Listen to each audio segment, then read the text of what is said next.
I was with him for like 6 hours, and I just couldn't take anymore, so I finally went off on her and said, okay, enough is enough. I did this because I had my first art show tonight.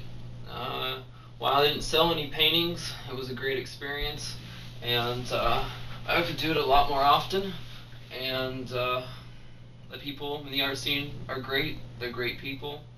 I had a lot of fun. Uh, they're really down to earth. It's really awesome to talk to people who actually know what their subject matter, and when you ask them a question about an artist, they know exactly who I'm talking about, and it's great to be able to discuss paintings and stuff like that. And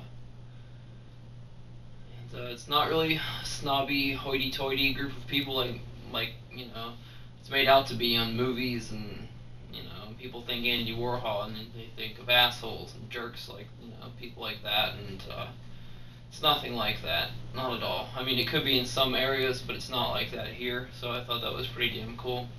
And many thanks to my friend Sam, who invited me out for this show. I really appreciate your friendship, Sam. Thank you. Um, I also met one of my longtime online friends, Bradley, for the first time.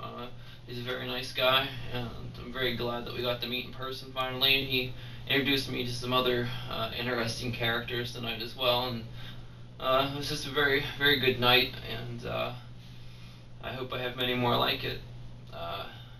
Went to a restaurant after the art show, and I saw a lot of young gay people, and they're just happy to be themselves, and no one was picking on them, and that was just really, really refreshing, and reassuring about life, and it just seems like maybe things are starting to change, and people are being more tolerant towards homosexuals, and it's pretty cool for me to see that, because I really haven't seen something like that before. Not even out in Los Angeles, people would still pick on us when we'd go out dressed up to restaurants and stuff, and just be ourselves. But seems like everyone's changing, everyone everywhere. Even close friends of mine seem to be changing. Uh, I know myself.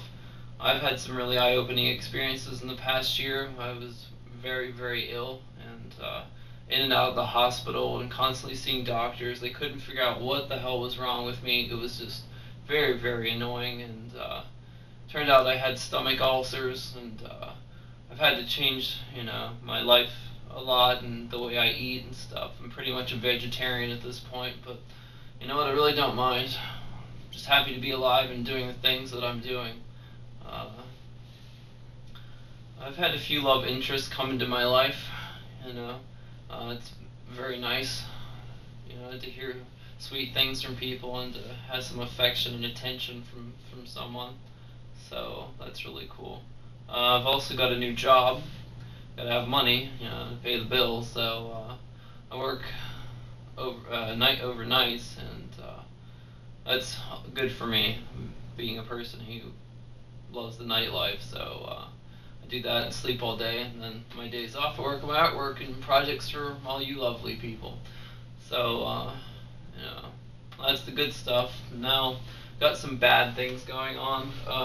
When I first moved back to Pittsburgh, I found out that an ex-boyfriend of mine had been brutally murdered, and boy, it really just hit me really hard, and I have not been able to get over it. And it's been hard for me to get over that, because we had broken up, and he came back to me wanting to be with me again, and I really don't give people many chances after you break my heart once. The guy he met after me was the guy that killed him, and they found his body chopped up and put in Tupperware containers and thrown in a dumpster. So that was pretty harsh, and just I'm still dealing with it, and I don't know how to get over it really. But maybe this will help.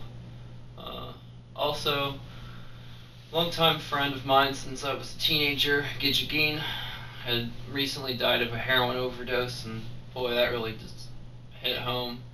Him being an artist and a musician, and just loving all of that, and immersing himself in all of that lifestyle. And while I never really have done drugs, I can understand how hard it is to break away from it in addiction.